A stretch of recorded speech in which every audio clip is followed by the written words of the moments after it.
अमरनाथ उपाध्याय।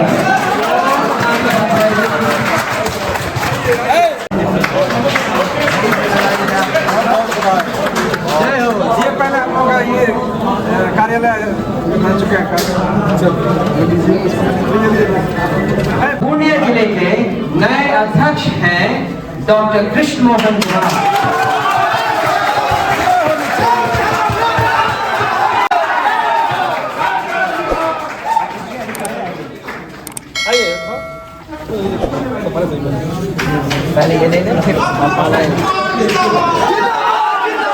नमस्कार, मैं हूं डॉक्टर गौतम पांडे और आप देख रहे हैं जीपीएन बिहार, सच्ची बात सटीक विश्लेषण। कल यानी 9 मई को जनसुराज पार्टी ने अपने जिला संगठन के विभिन्न पदों एवं सदस्यों के नामों की आधिकारिक घोषणा कर दी। पदाधिकारियों के नामों की घोषणा से पहले प्रदेश अध्यक्ष श्री मनोज भारती ने कार्यकर्ताओं, विशेषकर नव नियुक्त पदाधिकारियों को संबोधित करते हुए बूथ स्तर तक आम लोगों से जुड़ने के लिए प्रेरित किया।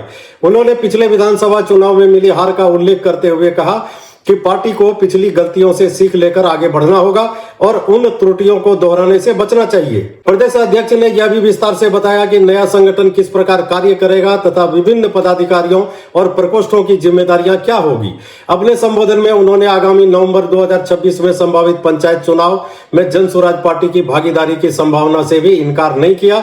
उन्होंने कहा कि पार्टी इस दिशा में गंभीरता से विचार कर रही है और इस संबंध में अगले 1 महीने में औपचारिक घोषणा की जा सकती है। प्रदेश अध्यक्ष द्वारा जिन लोगों को नियुक्ति पत्र प्रदान किया गया उनमें डॉक्टर कृष्ण मोहन कुमार को जिला अध्यक्ष, श्रीमती सुधा देवी को जिला महिला अध्यक्ष, श्री अमरनाथ उपाध्याय को जिला महामंत्री, श्री राहुल झा को मुख्य प्रवक्ता पुरुष, सुश्री सन्नू कुमारी मुख्य प्रवक्ता महिला, श्रीमती सुनीता सिंह को महिला प्रकोष्ठ प्रभारी, प्रोफेसर मोहम्मद शफीक आलम रब्बानी को अल्पसंख्यक प्रकोष्ठ प्रभारी, मोहम्मद मुस्तफा जमाल को सीमांचल क्षेत्र का मीडिया प्रभारी, डॉक्टर बीके ठाकुर को सलाहकार समिति सदस्य, श्री अमोद मंडल को चुनाव प्रभारी, श्री संतोष कुमार सिंह को राज्य सलाहकार समिति सदस्य, श्री अमन कुमार पासवान को युवा अध्यक्ष, श्री मिर्जा मंजूर बेग को किसान अध्यक्ष, श्री आरिफ हुसैन को बुद्धिजीवी प्रकोष्ठ अध्यक्ष तथा श्री चंदन कुमार को कर्पूरी मंच अध्यक्ष बनाया गया। इसके अलावा कई अन्य पदाधिकारियों को भी संगठन में महत्वपूर्ण जिम्मेदारियां सौंपी गई। जिस तरह से अम्बेडकर की राजनीति की जा रही थी वो खत्म की जा रही है और हिंदुत्व की राजनीति बढ़ रही है। इससे ये लग रहा है कि रिजर्वेशन को खतरा हो रहा है, इसमें क्या कहना है? नहीं, मुझे नहीं लगता है कि जहाँ तक आरक्षण का सवाल है उस पर सरकार किसी भी तरह का चोट करेगी, क्योंकि इससे उनके अपने ही वोटर बेस में फर्क आएगा। लेकिन ये सवाल तो अभी बहुत गौण है। हमारे लिए बिहार में सबसे पहला मुद्दा है कि जनता के साथ जो धोखा किया गया है उस धोखे का जवाब कैसे दिया जाए। जिस चेहरे को लेकर ये सरकार सत्तारूढ़ दल चुनाव लड़ा 25 से 30 फिर से नीतीश, उस चेहरे को 5 महीने के भीतर भगा दिया गया और उसकी बागडोर उसके बाद जिसके हाथों में दी गई वो जाने पहचाने अपराधी हैं जिनके न नाम का पता है न उम्र का पता है। ऐसे व्यक्ति के हाथ में बिहार की बागडोर देने का एक ही मतलब है कि सत्तारूढ़ दल को दिल्ली में बिहार से कुछ लेना देना नहीं, उनको केवल अपनी राजनीति से मतलब है। पूर्णिया में नई कमेटी का गठन हो रहा है, इसमें क्या कहेंगे? चुनाव के बाद हमने अपनी हार को देखते हुए सारे संगठन को निरस्त कर दिया था और उसके बाद नए संगठन की ठीक से अच्छे नए ढंग से पुनर्गठित किया जा रहा है इनको। मुझे खुशी है कि आज हम ये 39वें जिले में हैं, मतलब लगभग पूरे बिहार में नए संगठन का गठन हो चुका है। मुझे पूर्ण विश्वास है कि आज पूर्णिया में जो नई कमेटी गठन की गई, जिनको हमने आगे 6 महीने क्या करना है, संगठन को कैसे मजबूत करना है, लोगों के बीच कैसे जाना है, इसके बारे में एक विस्तार से चर्चा की है। मुझे लगता है कि अगले 6 महीने में पूर्णिया में जनसुराज बहुत मजबूती से आगे बढ़ेगी। पूर्णिया में मैं पूरी कमेटी का नाम आपके सामने पढ़ देता हूँ।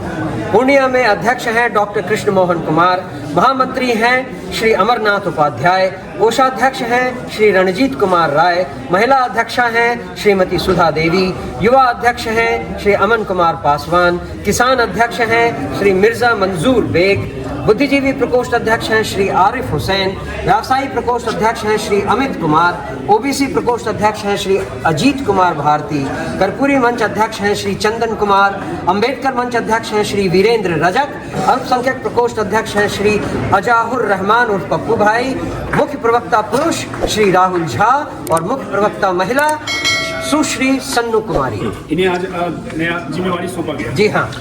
सर जरा इनसे पूछ ले। हाँ जन स्वराज पार्टी का जो संविधान है वो बाकी और पार्टियों से थोड़ा अलग है जी। तो ये जो प्रक्रिया है अभी मनोनीत करने का या जो चयन की प्रक्रिया आपने की है वो उसी के आधार पर की गई है जो 1 साल या 2 साल का कार्यकाल होता है उसके आधार पर किया गया है, और क्या यही प्रक्रिया राज्य स्तर पर और राष्ट्रीय स्तर पर भी देखा जाएगा? हर स्तर पे अब आगे आने वाले समय में कोशिश यही है कि हर स्तर पे चयनित लोग आए, मनोनीत नहीं। और मुझे पूरा भरोसा है कि हम इस टाइमलाइन को स्टिक करेंगे, हम इस टाइमलाइन को फॉलो करेंगे। तो कितने साल का कार्यकाल होगा इन लोगों का? 2-2 साल। 2-2 साल का सबका ठीक।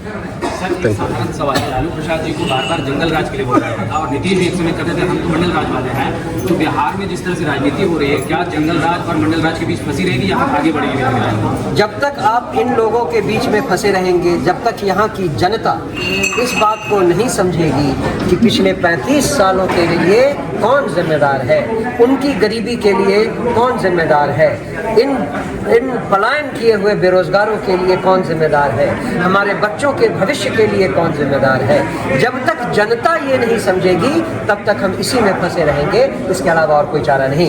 एक चारा जो केवल है, जो पार्टी एक नया बिहार बना सकती है, जिसके पास न केवल सोच है बल्कि उस सोच को पूरा करने की पूरी योजना है, वो है केवल जनसुराज। और अगर जनता ने जब भी वो जगे और जब भी उन्होंने जनसुराज का साथ दिया, बिहार में बदलाव की शुरुआत हो जाएगी। लोगों को समझाना भी है।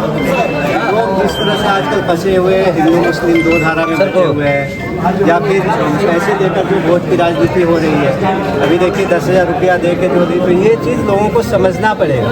बिहार के बदलाव का रास्ता बिहार के लोगों से ही होकर शुरू होगा, ये कोई एक आदमी नहीं कर सकता। जब ये जनता की समझ में आ जाएगा कि हम जो 10,000 रुपया लेके वोट देते हैं, 5 साल तक फिर हमें जिल्लत की ज़िंदगी जीनी पड़ती है, तब जाके वो बदलाव की ओर देखेंगे और तब जाके जनसुराज की जीत। जिलाध्यक्ष के साथ साथ एक बड़ी जिम्मेवारी है पूर्णिया के, कैसे आप नेतृत्व करेंगे इसका, कैसे निभाएंगे इस पद का दायित्व? इस पद का दायित्व हम ही नहीं निभाएंगे, सारी कमेटी है, सारे हमारे कार्यकर्ता है, सब जब मिल जाएंगे तो दायित्व निभेगा। आगे पंचायत चुनाव भी एक बड़ी जिम्मेवारी जिलाध्यक्ष की। देखिए पंचायत चुनाव में अभी हमारी पार्टी का कोई क्लियर कट ये नहीं कि हम लड़ेंगे या नहीं लड़ेंगे, अभी उस पर विचार विमर्श हो रहा है।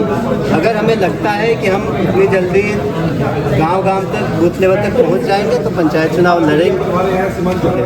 मैं कल भी जनसुराजी था और मैं विदर्भा से आज तक जनसुराज के साथ हूँ, और इससे पहले भी जो हमें दायित्व मिली थी मैं उसे निष्ठापूर्ण निभाया, और आज भी जो हमें ये दायित्व मिली है मैं हर संभव प्रयास करूंगा इस पर खरा उतरने का। और जनसुराज की जो सोच है, सही लोग, सही सोच, सामूहिक प्रयास, इस पर हर आदमी और गांव तक, पंचायत तक, एक नौजवानों तक, सभी तक पहुंचेंगे। और जो आज पलायन की मुद्दा है और जो 10,000 में हमारे भाई आज वोट कर दिए, उस बातों का खंडन करेंगे और वहां तक पहुंचेंगे, और जनसुराज एक मजबूत स्तंभ के रूप में पूरे बिहार में उभरेगी। और आज बिहार की आवाज़ को बुलंद करने के लिए हमारे जनसुराज के साथी ने दिल्ली तक अपनी आवाज़ को बुलंद किया। पांडव का, जो कि आज वर्तमान निकम्मी सरकार अभी तक चुप्पी साधी हुई है कि पांडव की हत्या क्यों हुई, और एक सरकारी तंत्र के द्वारा हत्या की गई, पुलिस प्रशासन ने गोली मारा। ये सबसे बड़ा ज्वलंत मुद्दा है आज बिहार का। और लोग कहते हैं बिहार फर्स्ट, बिहारी फर्स्ट। आखिर कैसे ये बिहार फर्स्ट और बिहारी फर्स्ट? जो पूर्व मुख्यमंत्री रह चुके हैं उन्होंने बयान दिया कि ऐसे लोग मरते हैं बिहारी।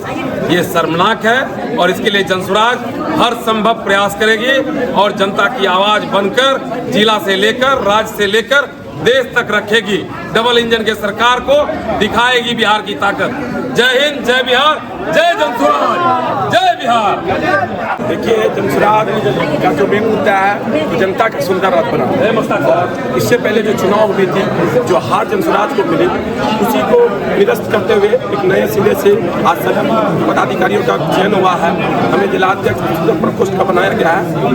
मैं चाहूँगा कि अपनी जिम्मेदारी बेहतर तरीके से निभाऊं और जनसुराज को जिला से लेकर गांव तक पहुंचाने का काम। जिलाध्यक्ष की बड़ी जिम्मेवारी मिली है महिला का नेतृत्व करने की। इसमें हम अकेले नहीं, हमारे पूरा संगठन हमारे साथ है और सारे संगठन मिलकर हमें सपोर्ट करेंगे आगे बढ़ने के लिए। हमारी मेहनत रहेगी। सरकार कर रही है महिलाओं को आरक्षण और एक तरफ जन स्वराज महिलाओं को आगे बढ़ा रही है। आप कितना महिलाओं को आगे बढ़ा सकते हैं पार्टी मजबूत के नेतृत्व में? प्रयास करेंगे सर, ज़्यादा से ज़्यादा संख्या में महिला को हम जोड़ सकें और आगे बढ़ा सकें। पूरे जिले भर में तमाम प्रखंडों में महिलाओं को जोड़ना ये एक बड़ी चुनौती है मैडम, इसको आप कैसे निभाएंगे? तो खूबी से हो जाएगा, प्रयास करेंगे।